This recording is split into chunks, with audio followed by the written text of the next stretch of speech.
नमस्कार. श्रद्धाज art of world या माझ्या यूट्यूब चॅनलमध्ये सगळ्यांचं स्वागत आहे. मी श्रद्धा घेऊन आली आहे परत असा मस्त एक व्हिडिओ, नवीन बिझनेस आयडिया ज्याचा तुम्हाला उपयोगच होणार आहे. चला मग आता काय करूया, वेळ न घालवता व्हिडिओला सुरुवात करूया. चला. आपण इथं हरभरा डाळ घेतली आहे, उडीद डाळ घेतली आहे, तांदूळ घेतलेले आहेत, तुरीची डाळ घेतली आहे, गहू घेतलेत, मुगाची डाळ घेतली आहे. आणि आता आपल्याला पुढं लागणार आहे मिरच्या, हळद, मोहरी, सुंठ पावडर, मेथी, जिरे,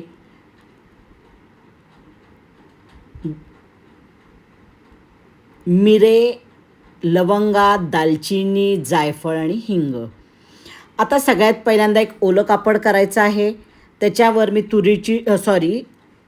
हरभरा डाळ पहिला घेतली आहे. हरभरा डाळ निवडलेली आहे आणि अशी छान ओल्या फडक्यानं चोळून पुसून घ्यायची आहे. कारण त्याच्यावर जर आपण पावडर लावली असेल, धूळ असेल तर सगळी निघून जाईल. अशा प्रकारे आपण सगळ्या डाळी आणि तांदूळ पुसून घेणार आहोत. आता हरभरा डाळ आपण भाजायला घेणार आहोत. इकडं हरभरा डाळ आपण बारीक गॅसवर खमंग भाजायची आहे. आणि मी जसं नेहमी सांगते की भाजलेलं कसं समजणार, तर रंग सुंदर असा छान गुलाबी येतो आणि खाऊन बघणे. एक डाळ खाऊन बघा, कुरकुरीत झाली की आपली हरभरा डाळ झाली. आता हरभरा डाळ तिकडं आपण भाजतोय, तोपर्यंत इकडं आपण उडीद डाळ पुसून घेतोय. ओल्या फडक्यानं छान चोळून आपल्याला पुसायचं आहे. कारण खूपदा आपण काय करतो, आणून ठेवली तर पावडर लावतो याच्यासाठी. आता याप्रमाणे आपण सगळ्या डाळी तांदूळ आपण पुसून घेणार आहोत.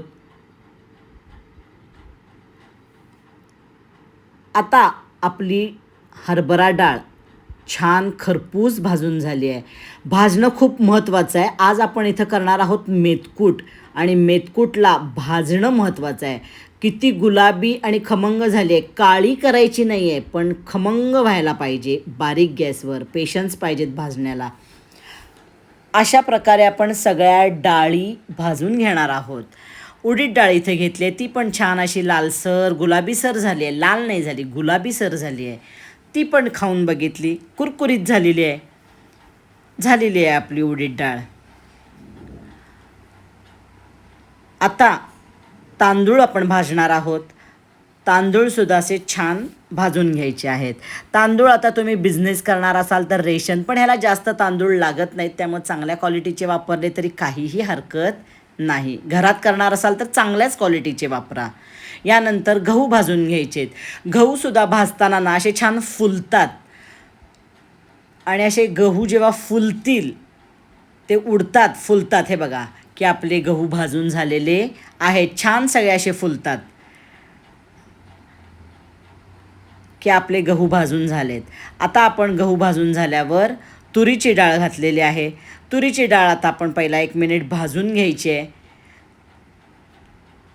1-1.5 मिनिट भाजून झाली की मग त्याच्यात मुगाचीच डाळ लगेच घालणार आहे, आणि ती पण त्याच्यातच भाजून घेणार आहे. मुगाची डाळ घातली आहे इथं. आता दोन्ही हे पण छान खमंगसर भाजून घ्यायचं आहे की झाली आपली डाळ. आणि यानंतर जिरे भाजून घ्यायचे. जिरेसुद्धा स्वच्छ निवडा. बारीक खडा असेल तर खरखर लागायची शक्यता असते. चाळायचे आणि निवडायचे. आणि परत अशी सगळी जिरे आपण काय करायचे, खमंग भाजून घ्यायचे आहेत. मेथकुटाला खमंग भाजणं, पेशन्स हेच महत्त्वाचं काम आहे. आणि स्वच्छ निवडणे. आपले सगळे पदार्थ स्वच्छ निवडलेले पाहिजेत. आता मेथी घालून भाजायची आहे. मेथी जरा गुलाबीसर झाली की झाली, त्याला भाजायला वेळ लागत नाही. आता आपलं कसं असतं, कढई तापलेली असते, त्यामुळं पटपट हे सगळं भाजलं जातं. आता आपण मेथी काढून घेऊया. मोहरी भाजून घेऊया. मोहरीची क्वांटिटी तुम्हाला जर जास्त हवी असेल तर तुम्ही जास्त इथं वापरू शकता. काही जण मोहरीची क्वांटिटी जास्त घेतात. आता मोहरी पण छान आपली भाजून झाली आहे, तडतडा लागलेली आहे. आणि आता आपण काय करणार आहोत, आपले खडे मसाले घालणार, लवंग, मिरे आणि दालचिनी. हे 1-2 मिनटं भाजून घ्यायचं आहे. लवंग अशा मोठ्या मोठ्या होतात, धूर येतो आणि मग आपण जे जायफळ घेतले ते कुटून याच्यात घालायचं आहे आणि 1 मिनिटभर झालं की लगेच आपण काढून घेणार आहोत. खडे मसाले सगळे छान भाजून झालेत. वास तर त्याचा इतका सुंदर येतो ना लवंग मिऱ्याचा.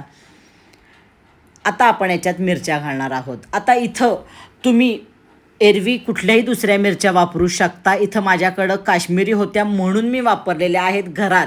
पण बिझनेस करण्यासाठी तुम्ही दुसऱ्या कुठल्याही मिरच्या स्वस्तातल्या इथं वापरू शकता. मिरच्या पण छान भाजून घ्यायच्या आहेत. आता इथं मी काश्मीरी घातलेलं आहे म्हणून आपल्या मेथकूटला रंग थोडा लालसर आलेला आहे. माझ्याकडं दुसऱ्या मिरच्या नव्हत्या म्हणून मी त्या घातल्यात आणि मला एक द्यायचं होतं 1 पाव किलो मेथकूट. आता हे सगळं गार करायचं आहे. आता हळद आणि हिंग आणि सुंठ पावडर आपण घातलेली नाही आहे त्याच्यात. आता ती आपण कधी करणार आहे, मिक्सरवरनं काढताना घालायचा हिंग. आता हे आपण सगळं मिक्सरवरनं काढणार आहोत. तुमचं खूप मोठ्या प्रमाणात असेल तुम्ही आटा चक्की किंवा बाहेरनं दळून आणू शकता. आता हे मी मिक्सरवरनं सगळं काढून घेणार आहे. हिंग याच्यात घातला आहे. आपल्या मिरच्यासुद्धा आता त्या कढईतच मी मुद्दामून ठेवल्या होत्या, त्या पण छान कुरकुरीत झालेल्या आहेत. आणि आता हे सगळं आपण मिक्सरवरनं काढून घेऊया. आता मिक्सरवरनं काढलं की छान बारीक होतं. तुम्हाला अगदी बारीक आवडत असेल तर चाळून घ्या. आता मिक्सरवरनं काढताना सुंठ पावडर घातली चालेल, पण हळद नेहमी नंतर घाला, नाहीतर आपल्या मिक्सरला जो रंग लागला ना तो पटकन निघत नाही हळदीचा.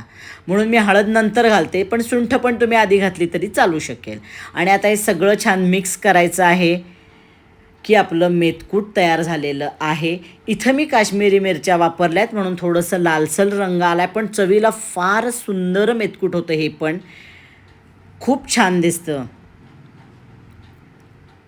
आता मी तुम्हाला आधीचं मेथकूट दाखवते की मी आधी मेथकूट केलं होतं तर त्या मी दुसऱ्या साध्या मिरच्या वापरल्या होत्या. त्याचा रंग पिवळा जर्द आला आहे, किती सुंदर आला आहे बघा. तुम्हाला जर खरंच लाल आवडत असेल तर काश्मीरी घाला. घरात खायचा असेल, विकायचा असेल तर दुसऱ्या कुठल्याही मिरच्या घालू शकता. आणि आता हे तुम्ही 100 ग्रॅमचं पाकिटं करा, 40 ग्रॅमची पाकिटं करा. कोणाला आता माझ्याकडनं एकदम पाव किलो हवं होतं एकाना, त्यांना मी पाव किलो दिलं. मी जास्त ऐकत नाही, ज्यांना माहीत आहे करतात, बघतात, घेतात ते मागतात माझ्याकडं. हे बघा आता हे मागच्या वेळचं आहे, हे आत्ताचं आहे. तुम्हाला ज्या पद्धतीनं करायचं आहे आणि कॉस्टिंगमध्ये बिझनेस करणाऱ्यांना कॉस्टिंगमध्ये बसणार असेल ते पदार्थ नेहमी घालावेत. आता आपण काय करणार आहोत, कॉस्टिंग बघणार आहोत. मेथकुटाचं आपण कॉस्टिंग बघणार आहोत. हरभरा डाळ आपण 4 वाट्या म्हणजे अर्धा किलो घेतली आहे, 45 रुपये. तांदूळ 1 वाटी 125 ग्रॅम 5 रुपये. गहू 1 वाटी 100 ग्रॅम 10 रुपये. उडीद डाळ 1 वाटी 125 ग्रॅम 18 रुपये. तूर डाळ पाव वाटी 35 ग्रॅम 5 रुपये.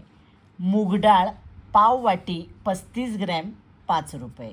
जिरे 1 वाटी साधारण 70 ग्रॅम होतात, 35 रुपये. जिरे महाग आहेत खूप.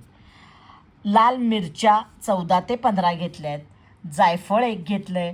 मिरे 15 ते 16 घेतलेत. लवंगा 15-16. दालचिनीचे 2 तुकडे घेतलेत. मोहरी 2 चमचे. हळद अर्धा वाटी साधारण 50 ग्रॅम. हिंग 1 चमचा. सुंठ पावडर अर्धा वाटी. मेथ्या अर्धा चमचा. या सगळ्याचं साधारण 70 रुपये मी कॉस्टिंग धरलेलं आहे. कमी जास्त होऊ शकेल, पण 70 साधारण धरलेलं आहे. हे एवढ्या सगळ्याचे झालेत 193. आणि आता आपल्याला मेन काय लागले तर हे सगळं आपण भाजून घेतले तर त्याचा मी 60 रुपये खर्च धरलेला आहे. हा पण थोडा कमी येणार आहे, पण मी 60 रुपये धरलेले आहेत. आणि हे सगळे प्राईज मी रिटेल धरलं आहे, होलसेल धरलेलं नाही. त्यामुळं अजून तुमचं कॉस्टिंग कमी येणार आहे. 253 रुपये तुमचे एकूण खर्च आलेला आहे. आता यामध्ये काय होतं आहे, 1 किलो 70 ग्रॅम तुमचं तयार होतात. साधारण 50 ग्रॅमची 21 पाकिटं तयार होतात. म्हणजे साधारण 12 रुपयाला तुमचं एक पाकिट पडतं. तुम्ही 12 दुने 24 म्हणजे 25 ते 30 रुपये विक्री ठेवू शकता. तुमच्या कस्टमरवर अवलंबून आहे. पण 12 रुपयाचं पाकिट तुम्ही 25 ते 30ला नक्की देऊ शकता. आणि हे झालं 50 ग्रॅमचं. तुम्ही अजून जर पाव किलो, अर्धा किलो केलं तर थोडं आपण काय करायचं, रेट कमी करायचे. नेहमी कमी क्वांटिटी असेल तर ती जास्त किमतीला आपण देतो. त्यामुळं 12 रुपयाचं पाकिट 25ला तुम्ही सहज विकू शकता. 12 रुपये म्हणलं तरी त्याच्यात 1,000 रुपये तुमचा 1-2 रुपये पॅकिंग जरी आलं तरी 14 रुपये धरा, तरी 25 ते 30 रुपये येणार आहे. पण अजून 12 रुपयेच येईल किंवा त्याच्या रादर कमीच येईल 10 रुपये, कारण आपण रिटेल प्राईस धरलेली आहे. खूप सुंदर प्रोडक्ट आहे आपलं, 12 महिने चालणारं आणि 12 महिने लागणारं प्रोडक्ट. व्हिडिओ आवडला तर लाईक करा, जास्तीत जास्त शेअर करा आणि अजूनपर्यंत माझं चॅनल सबस्क्राईब केलं नसेल तर नक्की सबस्क्राईब करा आणि बेल आयकॉन दाबा. म्हणजे काय होईल, व्हिडिओ अपलोड केले की लगेच तुमच्यापर्यंत येतील. चला मग आता काय करते, मी जाते आता. परत भेटते तुम्हाला पुढच्या व्हिडिओला. तोपर्यंत टाटा बाय बाय.